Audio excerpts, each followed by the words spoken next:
Welcome everyone to this briefing brought to you by the Israel Defense and Security Forum, IDSF. In Hebrew name is Apitchonistim. IDSF is the leading Israeli organization advocating for strong national security to defend Israel. Thank you to all of our viewers and supporters for tuning into this briefing.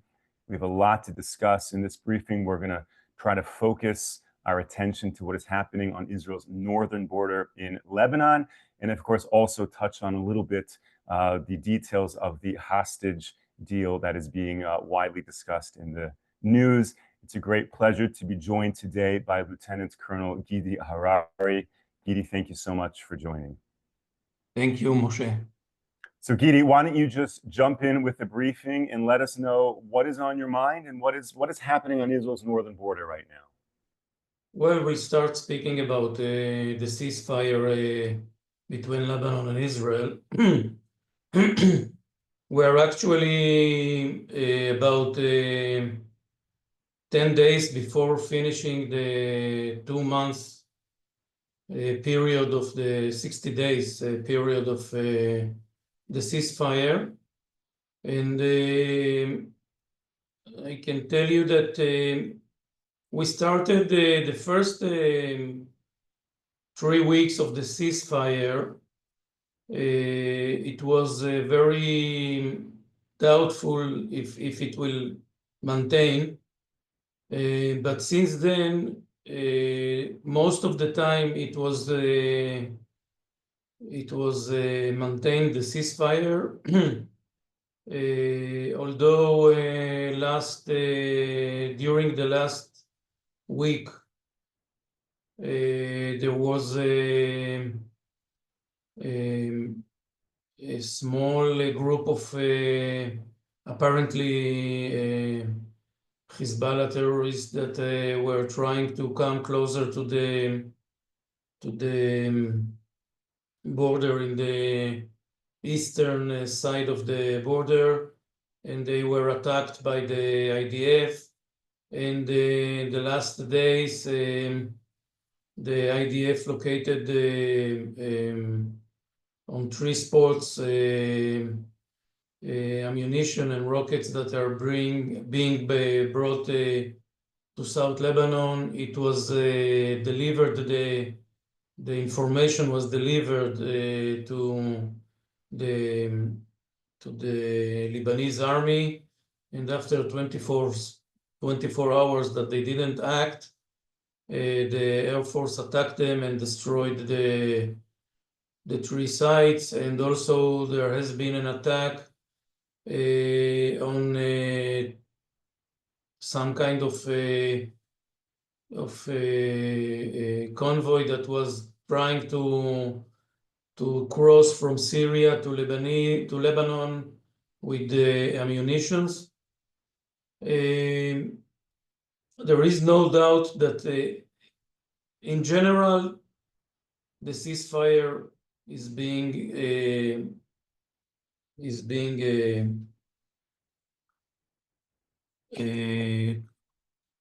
contained, and although the Lebanese army is not completing the deployment of the forces that he has said that he will deploy in the south, and till these forces will not be deployed, the IDF will not leave South Lebanon. Although the US attaché Ochman was here, and he announced to the Lebanese that he has a timetable to withdraw the IDF from Lebanon, it's clear that we will not withdraw till the Lebanese army will not complete its deployment in South Lebanon. So, but I think that in general, the path that we are walking on is to maintain the ceasefire and try to get ourselves into some kind of a long run ceasefire over passing the 60 days. Now, last week, a new president, active president, was elected by the Lebanese parliament in Lebanon. It's the general Joseph Aoun, who was till last week the commander-in-chief of the Lebanese army. He is about 60 years old.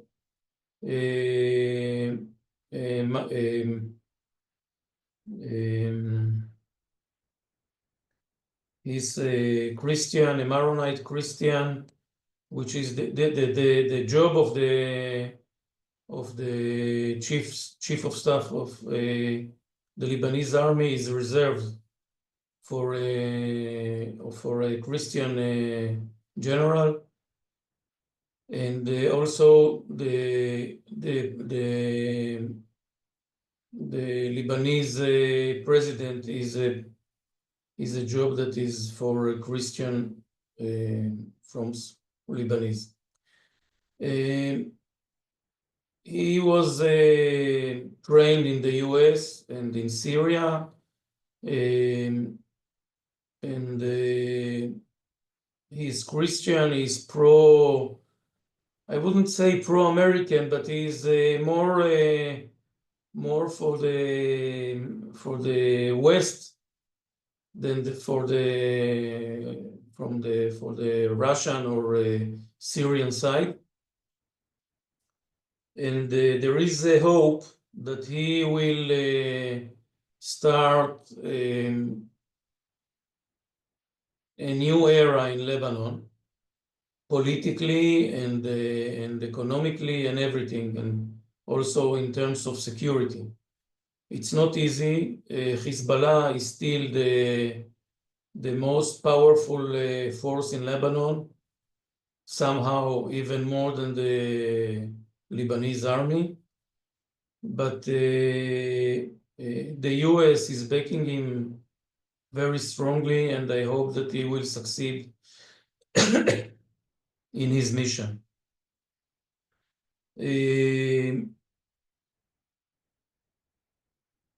There is also a new prime minister, which was chosen during the last weekend. It's not important his name now, but he is a Sunni, very well known. He was the president, the main judge in the international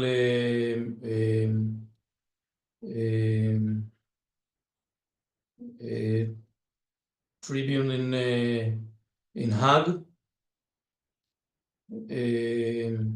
He's very anti-Israeli, but it doesn't matter. He's Sunni. He's a legitimate prime minister, and also he wants to develop Lebanon, and we hope strongly that he will succeed in his job. Now Hezbollah is maybe in his weakest point since 1982. And I hope that the new president and with the backing of the Lebanese army and the US and the French, they will try to take the power to disarm Hezbollah, although I don't believe that it will happen. But to maintain him weak, it might be very important in order to develop a new government and a new regime in Lebanon, and to try to bring this country into a path that will be a development and coming back into a normal state and government. Although Iran is still sending cash money to Hezbollah with regular flights that are arriving from Iran. Literally, Literally, they are sending suitcases with cash money to Hezbollah in order to pay the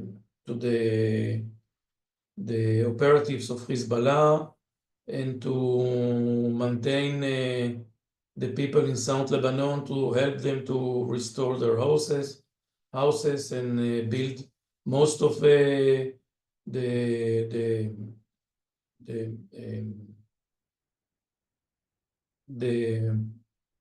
houses that were demolished during the war of Hezbollah. So this is the situation in Lebanon. Talking about the agreement that hopefully will be signed in the next 24 to 48 hours about with Hamas, about bringing back the hostages. I will start by telling this is not the best deal that we wanted to get, but this is the best deal that we can get for now. And the first phase of this deal is bringing back in the next 42 days 33 hostages, and from the 16th day starting to talk about the next step of the deal, which will be bringing back all the rest of the live hostages and the bodies and remains of the dead people that are in Lebanon.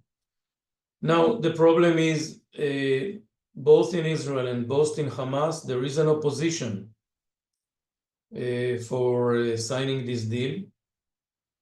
Although I believe that in the Israeli part, in the Israeli side, at the end of the day, Benjamin Netanyahu will succeed in agreeing the deal and signing the deal. I believe also in Hamas they will sign the deal also. I think there is a problem in that Hamas doesn't have all the hostages in his hands. I mean that part of the hostages are in the hands of the Islamic Jihad, and other parts of the hostages are in the hands of actually criminal bands in the Gaza Strip, and also the bodies of hostages. And I'm not sure that Hamas will be able to fulfill the agreement till the last hostage that is in Gaza. I mean 98 dead or alive hostages. And this might be a problem in the second step of the agreement.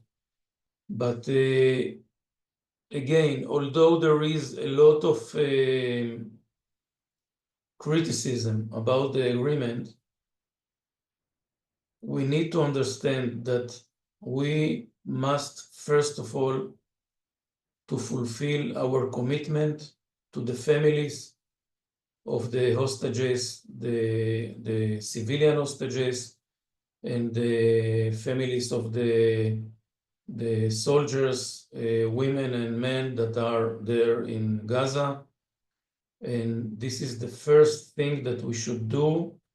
We should bring them back home. It's not only important for the hostages themselves that are in terrible conditions there, and they are dying actually, and their families, but also for us as a nation. As a nation, every one of the Israeli serving soldiers and civilians should know that if something will happen to them, the Israeli government and the Israeli people and the country will do everything to bring them back. And this is maybe not everyone can understand this, but in a small nation like Israel, and part of the Judaism is that we need to bring back our people home. The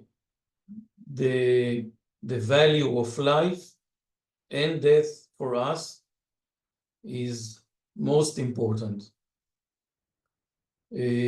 So although it's not the best deal that we can get, this is the best deal that we can get in this moment.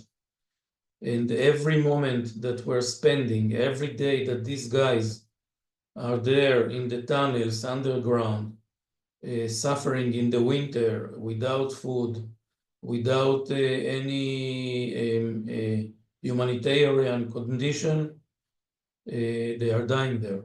That's why we should bring them as fast as we can back home. Oh, please keep going. Keep going. No, if there are questions, this is, I think, the best time, because I want to answer as much as I can to the people that are asking questions. Wonderful, thank you. I very much appreciate your briefing, sharing all of this with us. These are very difficult topics. People have very strong opinions. And you spoke about two things. You spoke about the state of the ceasefire up in Lebanon with Hezbollah, and of course, this hostage deal on the table. And I'll just let all of our viewers know, tomorrow we're going to spend even more time discussing this hostage deal with likely more developments in the next 24 hours. And General Avivi is going to be on our briefing tomorrow. So for all of you who follow our briefings and you're used to seeing General Avivi on Monday, this week he's on Wednesday. We're really going to dive more deep into this whole issue of the hostage deal. The general has spoken extensively in Israeli media on this topic. It's very complex. But Gidi, before we kind of discuss the Hamas issue, if we have time for it, I just want to look towards the north for a second. That prior to the ceasefire with Hezbollah, Israel was seriously degrading Hezbollah's arsenal and their capabilities on an unprecedented level. During this ceasefire, my question is, has Hezbollah used it as an opportunity to regroup and strengthen themselves? Meaning, when you present the possibility that the Lebanese government and the Lebanese army will strengthen themselves to be a presence and a force against Hezbollah, sadly, we know from history that the Lebanese government and army has not succeeded in overcoming Hezbollah. And it would seem, therefore, the only way to beat Hezbollah is to actually beat Hezbollah. So during this ceasefire, what have we seen in terms of Hezbollah activity? After the ceasefire ends, if it does come to an end, are they going to be more powerful than when it began? They are weaker than they started this war, much weaker. Actually, as every day that passes, we see how much damage we've managed to do to them, and there is no doubt that they need a long time to recover, especially the ammunition and arms that they lost. A lot of them, most of their strategic capabilities, they lost them. And we can say that the first grade of operatives that they had, like the Radwan force and the others, they lost them, most of them. And most of the leaders, the military leaders of Hezbollah, the high command, they are dead. So although they have people to replace, to take over now and to build up their leadership and their capabilities of the people that they need to replace, it will take time. Now, in this time, we hope that the Lebanese government and the Lebanese army will be able to take over and to start managing this country. And of course, the agreement that we have of ceasefire together with the US and France, Lebanon and Israel, I hope that this, I'm very careful of what I'm saying. I'm trying to be careful. I don't want to be over optimistic, but I think that we have a chance to rebuild this country from scratch, but it depends how much the Lebanese will be able or will want to fight for it, because we are not going to do it for the Lebanese, neither us, neither the French or the Americans. It's a Lebanese power that should do it, and it might be once in a lifetime chance to change the weather, the atmosphere in Lebanon from a radical Shiite atmosphere of Hezbollah to something to a regime that is more moderate and not so radical. So we should wait and see where is it going. I hope that we, Israel, and the IDF will be very strong and firm in our intentions that Hezbollah will not recover itself and not recover his power in the south of Lebanon. Until now, we are doing it. Another thing that I wanted to talk about is the evacuate people from the north of Israel about coming back home. Till now, I might say that about 50 or 60% of the people are coming back, but most of them are remaining in the south, in the center of Israel, waiting to see what will happen after the ending 60 days of the ceasefire. People want to be sure that they are not coming back home to live it again. So this is a challenge that Israel should face it. We are working on it, and we're trying to give much more security to the people. We are trying to restore the places that were damaged, either the kibbutzim, moshavim, and the city of Kiryat Shmona, and I hope we'll succeed in it. Lieutenant Colonel Gidi Harari, thank you so much for sharing all of this with us, these very sensitive topics, and very much appreciate your analysis and all that you are doing to defend Israel, being in the north right now. And I want to thank all of our viewers and supporters for tuning into this briefing. Tomorrow, we are going to hear from General Avivi, similarly on these topics. So thank you to all of our viewers who are tuning in and sharing these very important briefings. Lieutenant Colonel Gidi, I hope that we will be able to invite you back to share more with us. And in your briefing just now, I think the one word that repeated many a times is the word hope, which I think absolutely to be in Israel, you have to have a lot of hope, but also be a realist, willing to fight and do what is necessary to defend the land of Israel. So thank you for bringing us that hope. Thank you very much.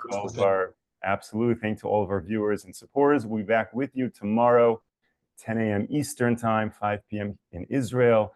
Until then, stay safe, stay strong. Take care, everyone.